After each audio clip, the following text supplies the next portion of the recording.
हिरण्यकश्यप की, महाबली हिरण्यकश्यप की। सेनापति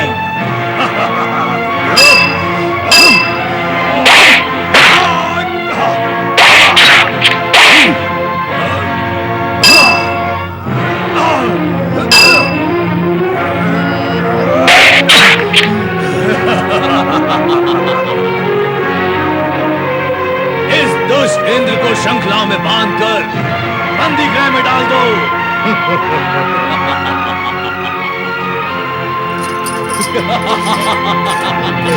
स्वामी, छोड़ दे मुझे, छोड़ दे मुझे। सैनिकों, पकड़ लो इसे।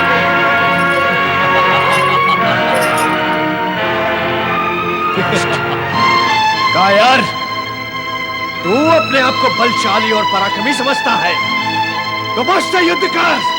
मैं दुष्ट, मैं कायर। अरे कपटी, स्मरण कर, जिस समय मैं तपस्या में लीन था उस समय तू मेरी पत्नी को घसीटता हुआ ले जा रहा था उसे मारने के लिए। वो याचना करती रही, तुझसे दया की भीख मांगती रही, रोती रही, गिड़गिड़ाती रही। उस समय कहां गया था तेरा पौरुष, तेरा पराक्रम? मेरा जो व्यवहार इस समय तुझे अनुचित लग रहा है वही व्यवहार तूने मेरी पत्नी के साथ क्यों किया था? दुर्व्यवहार के गर्भ से प्रतिशोध ही जन्म लेता है और वो ले चुका है। यदि तेरी पत्नी फूल सी कोमल थी तो मेरी पत्नी पत्थर सी कठोर तो नहीं थी। एक तरफ तू था, तू देवताओं का राजा, और दूसरी तरफ एक गर्भवती स्त्री थी। उस समय तेरे हृदय की हीनता, निर्ममता और निर्दयता का रूप ले चुकी थी इंद्र। अब मुझे अवसर मिला है, अब मैं स्वर्ग का स्वामी हूँ। सची मेरी है और तू मेरा बंदी है। दैत्यराज, एक असहाय स्त्री पर किया गया अत्याचार विनाश का कारण बनता है।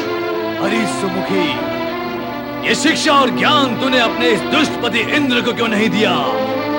यदि दिया होता तो आज इस दृश्य की रचना ही ना हुई होती। नारायण नारायण। दैत्यराज, आप तो वरदानी वीर हैं। जैसा दूसरा करे वैसा आप भी करें। ये आप जैसे वीर योद्धा को शोभा नहीं देता। क्यों शोभा नहीं देता? इसलिए दैत्यराज कि शत्रु को नीच काम करने के लिए अपने चरित्र से नीचे उतरना पड़ता है, और फिर उसे नीचा दिखाने के लिए आपको स्वयं भी नीचे उतरना होगा। और नीचे उतरने का अर्थ यह होता है कि आप स्वयं भी नीच, तुच्छ और छोटे बन जाते हैं। और फिर छोटे चरित्र वाला भला कहां और कब शोभा पाता है? परंतु हम ये कैसे भूल जाएं कि इस दुष्ट ने हमारी पत्नी पर अत्याचार किए थे। नारायण नारायण। दैत्यराज, शत्रु की छोटी बातें ना भूलना ये भी तो छोटापन है। भूलने में ही बड़प्पन है दैत्यराज। शत्रु यदि अपकर्म करें और फिर आप भी करें तो आप में और शत्रु में अंतर ही क्या रह जाता है? इसलिए कहता हूं दैत्यराज कि निर्बल और निस्सहाय स्त्री पर अत्याचार ना करें।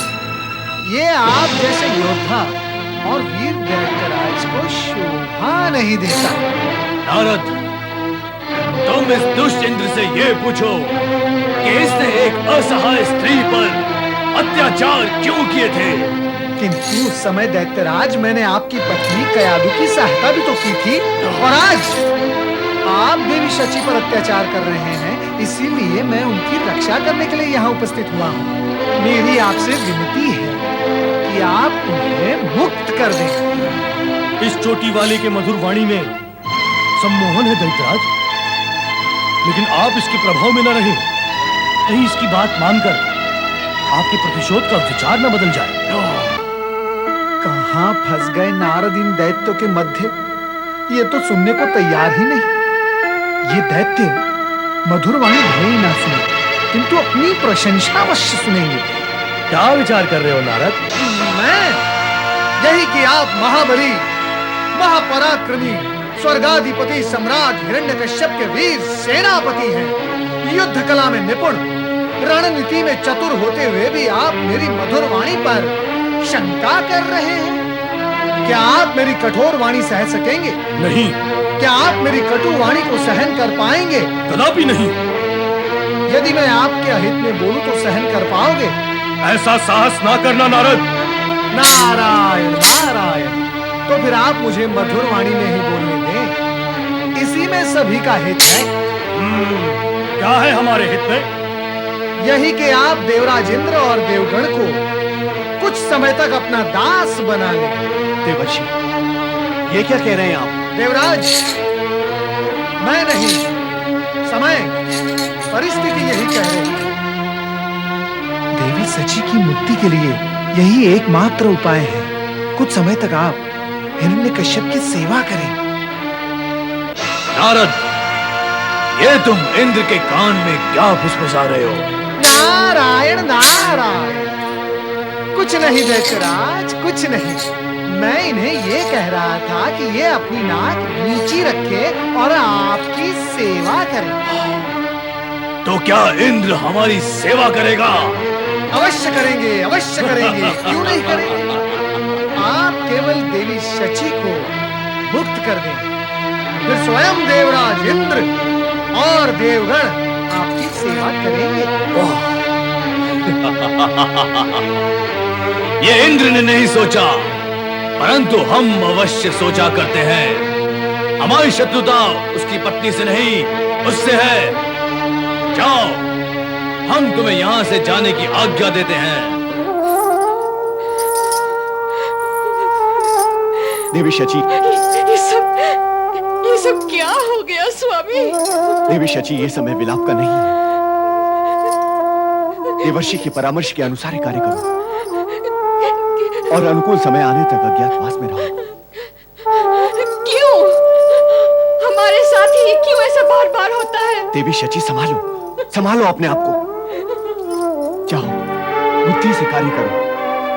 आओ देवी सची, समय आने पे सब कुछ ठीक हो जाएगा। नारायण नारायण।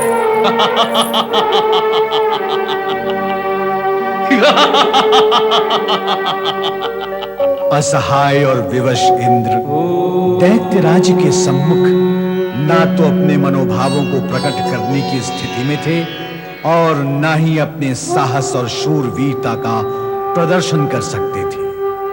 अपमानित और प्रताड़ित देवराज की स्थिति सर्वथा उस परकटे पक्षी जैसी थी जो स्वच्छंद आकाश में उड़ान भरने के लिए असमर्थ हो।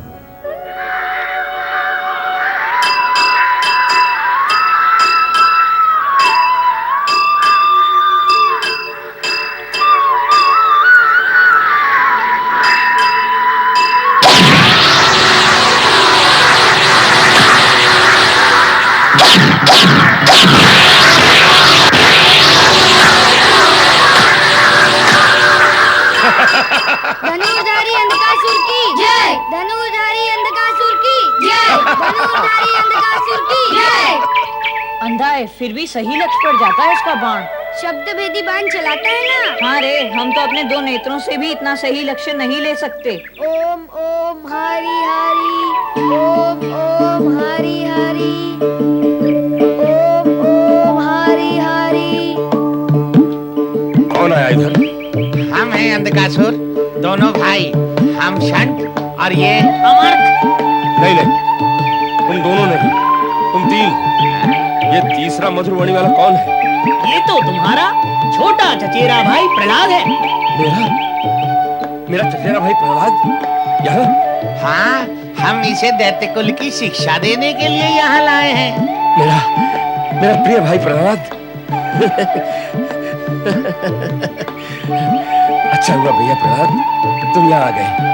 अब यहीं रहकर शिक्षा प्राप्त करना। दैत्य गुरु शुक्राचार्य के इस आश्रम में तुम ऐसे चमत्कारी शस्त्र अस्त्रों की अद्भुत शिक्षा ग्रहण करोगे कि तुम्हारी दैत्य शक्ति देखकर शत्रु भय से थरथर कांपने लगेंगे।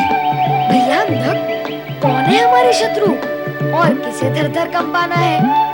और ऐसी शिक्षा व शक्ति का लाभ ही क्या जो निर्दोष प्राणियों को कष्ट पहुंचाए, उनका रक्त बहाए। शिक्षा तो प्राणियों में प्रेम, अहिंसा और सत्य का ज्ञान जगाकर उन्हें समीप लाती है। घृणा, हिंसा और मिथ्या का प्रचार करना शिक्षा का कार्य नहीं है। शिक्षा तोड़ने का नहीं, जोड़ने का कार्य करती है। प्रहलाद, तुम्हारी ऐसी ही विचित्र बातों ने राजसभा में तुम्हारे पिता हिरण्यकश्यप और दैत्य गुरु शुक्राचार्य को क्रोधित कर दिया था। वहाँ तुम्हारी बातें और व्यवहार किसी को अच्छा नहीं लगा था, इसीलिए तुम्हें आश्रम में भेजा गया और यहाँ आकर भी तुम वैसी बातें करने लगे। यहाँ ऐसी बातें करना वर्जित है, ऐसा करना नहीं प्रहलाद। पता नहीं क्यों तुम्हारे मन में दैत्य विरोधी भावनाओं का विष क्यों भरा हुआ है, किंतु हम तुम्हारे मन से ये सारा का सारा विष निकाल कर रहेंगे, इसीलिए तो हम तुम्हें यहाँ लेकर आए हैं। तुम जिसे विष कहते हो, मैं उसे अमृत कहता हूँ। और तुम्हारे मन में जो भावनाएं हैं, तुम उन्हें अमृत समझते हो, किंतु मैं उन्हें विष कहता हूँ। अब यहाँ आया हूँ तो प्रभु की कृपा से तुम्हारे भीतर के विष को बाहर निकालने का कार्य भी करूँगा। मुझे शिक्षा देने योग्य यदि तुम्हारे पास कुछ अच्छी बातें होंगी तो मैं उन्हें भी अवश्य ग्रहण करूँगा, किंतु करुणा और परोपकार की शिक्षा तो तुम्हें मुझसे ही ग्रहण करनी होगी। प्रहलाद भैया, समझ में नहीं आता, इतनी कम आयु में ऐसी ऐसी बातें तुमने कहाँ से जान ली? अंतर चेतना और सद्भावना से। क्या क्या बोला तुमने? अंतर चेतना और सद्भावना, क्या होता है ये सब? सारे जगत और जगत के सारे प्राणियों से प्रेम करते हुए उनके हित और उपकार की भावना को सद्भावना कहते हैं। मन में जब सद्भावना होती है तो बड़े सुंदर सुंदर अच्छे अच्छे विचार अपने आप ही मन में आने लगते हैं। भीतर की चेतना जागृत होकर विचित्र ज्ञान देने लगती है। क्या क्या ऐसी चेतना और ज्ञान सभी को मिलता है? नहीं, सभी को नहीं, केवल उनको जो सभी से प्रेम करते हैं और सभी प्राणियों का हित और उपकार करते हैं। पर भैया प्रहलाद, हमने तो दैत्य कुल में जन्म लिया है, यहाँ प्रेम, हित और उपकार जैसी बातें ही नहीं होती। जन्म दैत्य कुल में ले अथवा देव कुल में, उससे क्या अंतर पड़ता है? तन और मन सभी का एक जैसा होता है। मन में अच्छी भावनाएं हो तो दैत्य भी देव बन सकता है, और मन में विकार हो तो देवता भी दैत्य बन सकता है। सारी रचनाएं मन से आरंभ होती है। प्रहलाद यद्यपि आयु में छोटा है, किंतु है चतुर। अपने तर्कों द्वारा अपने से बड़ों को चुप कर सकता है। अब यदि हमने भी शीघ्र ही इसे अपनी चतुराई से दैत्य विद्या में शिक्षित नहीं किया तो पिता शुक्राचार्य के क्रोध का भाजन बनना पड़ेगा। तब तो हमें शीघ्र ही इसे वश में करने का उपाय सोचना होगा। पर उपाय कैसे सोचेंगे? पिता से पूछ भी तो नहीं सकते, वो तो मंत्र सिद्धि के लिए अज्ञातवास गए हुए हैं। तो क्या हुआ? अरे वो जहाँ भी होंगे हम उन्हें ढूंढ लेंगे। तो चलो चलो। हाँ? तुम्हारी बातें सुनकर मन को बहुत अच्छा लगता है भैया प्रहलाद। हाँ, बहुत अच्छा लगता है। हाँ भैया, हमें ऐसी अच्छी बातें सुनाया करो। केवल अच्छी बातें सुनने से कुछ नहीं होता, उनको सुनकर अच्छा आचरण भी करना पड़ता है। वो कैसे हो सकता है? हमें तो कठिन लगता है। प्रभु भक्ति से सब सरल हो जाता है। प्रभु भक्ति? हाँ अंधक भैया, इस जगत में नारायण नाम और नारायण भक्ति से बढ़कर अन्य कुछ भी श्रेष्ठ नहीं है। पर दैत्य तो स्वर्ग के सिंहासन को ही श्रेष्ठ मानते हैं, उसे प्राप्त करके सुख, सुविधा, संपन्नता प्राप्त हो जाती है। सुख, सुविधा और संपन्नता प्राप्त करना जीवन का परम अथवा अंतिम लक्ष्य नहीं है, इसीलिए दैत्य गुरु इसी ओर भागते हैं।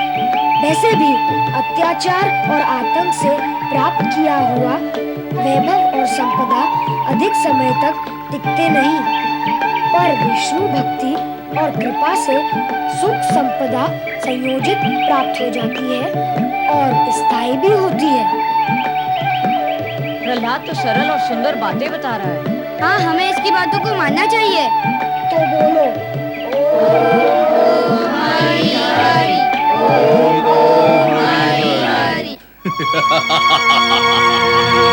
अरे इंद्र, तुम्हें हमारी बातों को तो मानना ही होगा। यदि तुम हमारे दास बने हो तो फिर दास का कर्तव्य पूर्ण करो।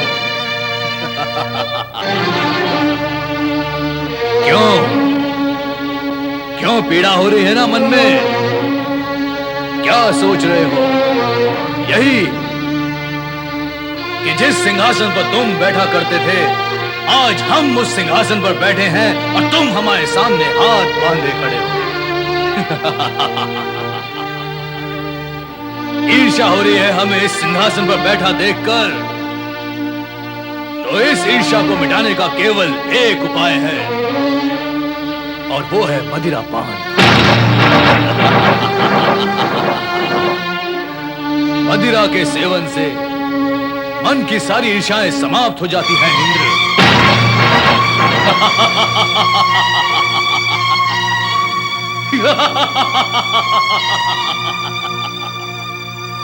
स्वर्ग में आज से मदिरा का सेवन तुम नहीं, हम करेंगे। हम हमारे सामने मदिरा प्रस्तुत करने का कार्य करो। इंद्र, तुम हमारे दास हो, दास। हमारी सेवा तो तुम्हें करनी ही है। हमें मदिरा पान कराओ। सैनिकों, इंद्र के हाथ में मदिरा का पात्र थमाओ।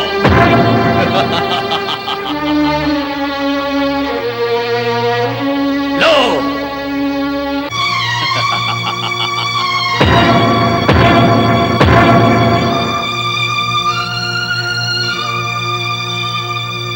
महाबली की जय हो। जय हो महाबली। महाबली, इन दुष्ट देवताओं ने पृथ्वी के सभी ऋषि मुनियों और विष्णु भक्तों के साथ मिलकर हम दैत्यों के विरुद्ध षड्यंत्र रचना आरंभ कर दी है। दैत्यराज, ये ऋषि यज्ञ सामग्री चुपचाप देवताओं को अर्पित करके उन्हें बलवान बना रहे हैं और साथ ही विष्णु की भक्ति करके उसे प्रसन्न करने का प्रयत्न कर रहे हैं, ताकि वो विष्णु स्वर्ग पर आक्रमण करने की योजना बना सके।